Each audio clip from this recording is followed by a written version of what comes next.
dire-diretso ang biyahe. Yan po ang aming silintris. Oh.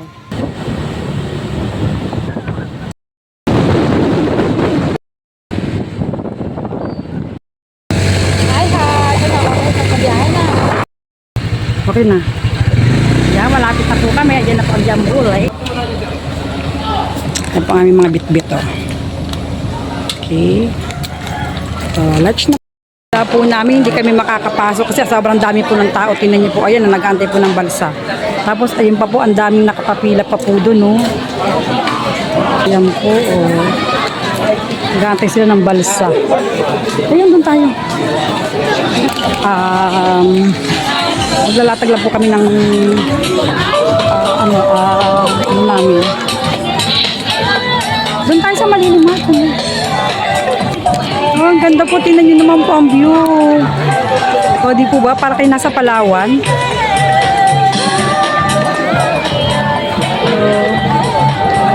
Ang ganda. Ano yung balsa niya? Yun nga, may balsa nga hataki. May mga station hut kasi yan eh. Ayun o, yung nakita ko sa TikTok, ayun o, tatalon ka doon. Doon sa may kulay green yun. Punong-puno na po ang mga mga cottage. Kasi open ano na daw po, punong-puno na talaga. Gahanap po kami ng mapapesahan namin na medyo medyo malamig-lamig. Mga bata, yun oh. Ang ganda. Para ka pong nasa Palawan. Tingnan niyo po oh. Ang ganda po.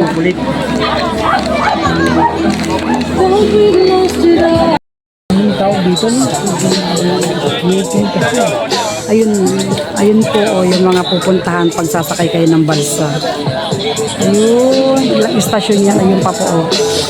Nakasum na eh, kaya lang talagang malalim. Ano mo yan sabihin mo yung hindi na nga kami tent at hindi na may kabul bawal. Hindi po namin maitayo yung tent namin kasi napakadami na po talagang tao. So maglalatag, mabibinyagan na sana kaya lang hindi po magagana. Sobrang daming tao po. Kasi nga po pala walang pasok bukas.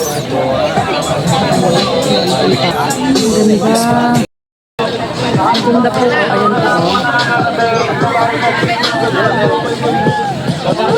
Dito po ito sa Yambo Lake. Sa Nacarlan po. Ang dami pong tao. Walang signal. Walang signal? Heart.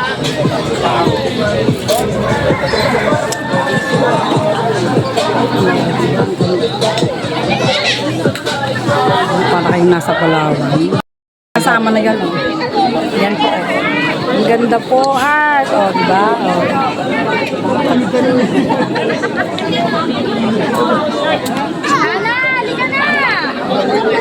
Ang sarap po sana. Kaya lang talagang hindi pwede kami maligo. Ang mga pakadami ng tao.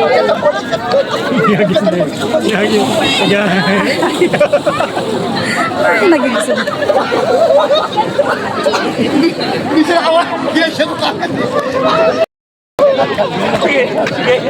Pwedeng pamilya, pwedeng magtutropa. Ilan niya kukakan sa balikat. Hindi siya natin. Yung pambala sa osa. Dalawa po sila yun.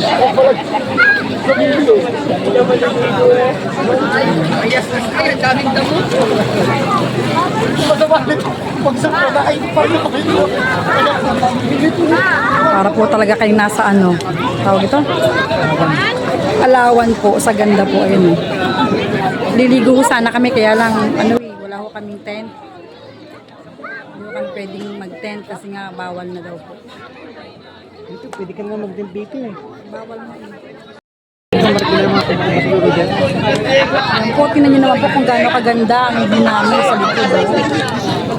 Alimutan ko yung shade ko na sa motor. Tama! Walang basura dyan! Diba ang ganda po, no? Oh. Yung malalaki?